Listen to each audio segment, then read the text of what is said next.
What is it, precious? What is it? My name is Bilbo Baggins. Bagginses. What is a Bagginses, precious? I'm a hobbit from the Shire. Oh, we like goblinses, batses, and fishes, but we hasn't tried hobbitses before. Is it soft? Is it juicy? Now, keep your distance. I'll use this if I have to. I don't want any trouble. You understand? Just show me the way to get out of here, and I'll be on my way. Why? Is it lost? Yes, and I want to get unlost as soon as possible. Oh, we know safe paths for hobbitses. Safe paths in the dark. Shut up. I didn't say anything. I wasn't talking to you. Hello everybody, I'm Peter Travers. This is Popcorn, where we tell you what's happening at the movies, and there can't be a bigger happening right now than The Hobbit. And we're going to talk about all things Hobbit, but our guest knows everything about it because it's Andy Serkis, who you've just seen, sort of seen, playing Gollum.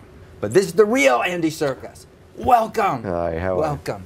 Good to see you. Really good to see you.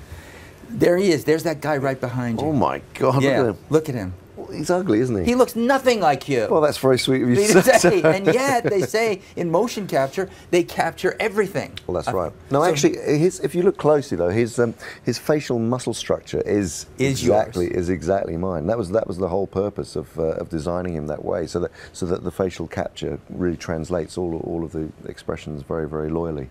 But I want to ask right away about Hobbit, because it's not just The Hobbit that Peter Jackson decided to go back and make. He's making 3 Hobbits. 3. Mm-hmm. So we're going to have like a total of almost 9 hours of this again. Oh yeah. Meaning you're going to be working your butt off. We have been. We've been shooting for, well, principal photography was 274 days, and is there still a little left? There'll be some reshoots. There'll be some more to go. But yeah, I mean, we've shot an enormous amount of material, and I can say we shot because I was directing the second unit, and the second unit shot for 200 days. So it's like it was a big operation. Yeah. Well, it's 3 giant movies. Yeah. Yeah. I want to ask you that, but first I want to get into this, you getting back into Gollum Smeagol mode. Right. Because you've done other things. You've been acting as you've been doing Rise of the Planet of the Apes, and then suddenly Peter Jackson and company say, Andy, we're back. Yeah.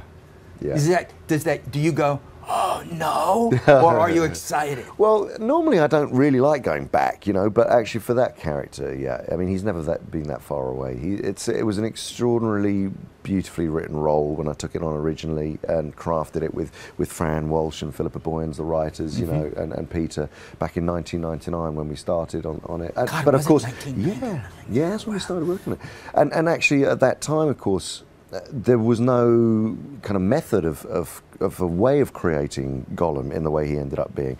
I mean, when I first heard about it, at that point, visual effects were, the way they were created with actors on set was obviously they had to act against a tennis ball on a stick, and I don't want the actors, Pete was saying, I don't want the actors playing Sam and Frodo to act against the tennis ball on a stick with the Gollum scenes, because he's driving most of those scenes, it's very, he pulls those guys around. So he wanted an actor to play the role, although he would be finally manifested as a CG character. So, but it was during the process of shooting and me being on set and acting out the role that Pete said, no, we're going to use performance capture, or motion capture at the time, and that evolved. And so coming back, so I guess what I'm saying is 12 years later, coming back and playing him again, I didn't have to have any of those issues to worry about. We weren't creating a method of making the character. We could just concentrate on the character, which was great. You're wearing like a green... It's basically a very skin-tight suit, which is covered in reflective markers. And these markers are picked up by 360-degree cameras, which they basically act like tiny, in lay speak, they're kind of like GPSs, each one of them, so that if I move my fingers like this, or my arm, or my hand, or my, like this, I can see on a screen, I can see Gollum moving at exactly the same time. Then that's motion capture. Then if you add to that the same thing for the face, so you have tiny markers all over your face, so that whenever you move or make a facial expression, you're driving a digital puppet. That then becomes facial capture, and if you combine the two with audio, you're getting an entire actor's performance, which is why it's called now performance capture. But how long does it take you to get used to all that junk all over your face? I don't know that I could move my face in a regular way if I had all that on there. Well, you know, acting is all about using your imagination, and you just have to obliterate all of that. So I have a head-mounted camera. You know, I'm wearing a helmet with a head-mounted camera.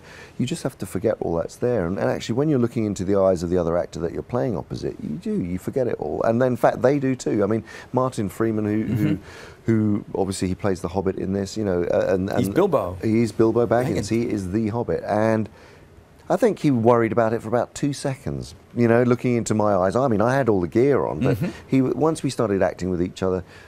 And it was very interesting because, in fact, the big Gollum Bilbo scene in the piece was the very first thing that was shot in principal photography on this movie, because Peter wanted to get back into the world with a character that he knew, and for the crew and everyone. But for Martin, it was really important for him to find Bilbo just with one other character, rather than being faced with 13 dwarves and a wizard. I don't know though. I mean, that scene, which comes later in the movie, I don't want to give away too much, but the thing is, it's the whole game of riddles.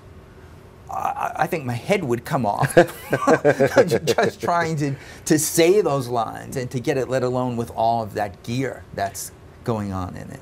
And in many ways, having that skin-tight suit, you know, it lends itself to a character like Gollum. It's because he is pretty much naked, yes. You know. So in fact, that's not really too much of a worry. If you're playing a character that for instance, when I did Tintin and I was playing Captain Haddock in Tintin, then you're playing a sea captain with and he's got a jacket. And you're still wearing a skin-tight suit, so you have to imagine all of that stuff. You know, so that's. Think of the saving on wardrobe. Well, you're just imagining it, and then they'll build it onto you. Then that will happen. It's digital costume and makeup. Yeah. That's exactly what it is. How long do you have to work to do this? Well, I mean, during the original Lord of the Rings, obviously, it was a big period of kind of research for the character and working out how he sounded and how he would move, and that was based on so many different things, not least, of course, Tolkien's source material, and there are millions of descriptions of Gollum. I mean, he's very. I think Tolkien was very, very in love with that character, in the sense that he totally empathised with him and gave him such pity and pathos, but described him in so many different ways as being, you know, like a grasshopper or a spider or a puppy So there were all of those things to draw from, and then I'm very inspired by paintings, and like Francis Bacon's paintings really inspired me to play Gollum. That sort of the tortured nature of the way that Bacon paints. Da Vinci's paintings. There's a painting of the death of Saint Jerome, which was very influential in the way that I kind of the physicality for Gollum, and then really it was a matter of practicing with the digital avatar character and being able to see that on a monitor and to calibrate my movements to his. And then the voice was very much drawn from finding out, well, where does Gollum carry his pain and his tension? And it's, for him, he's called Gollum because of the way he sounds. And so it was in his throat where I figured where he's really, you know, it's seized up almost from the guilt of killing his cousin and stealing the rings. And I was very inspired by one of my cats, Diz, coughing up a fur ball. You know, because for me that seemed to be that sort of involuntary action that they have when their whole body's spasming to try and... It's a choking sound. Choking sound, yeah. So that became... And that then became... You know, and that was how it sort of came to be. So your cat is owed everything? Everything. Everything. My entire career. And now, the end is near.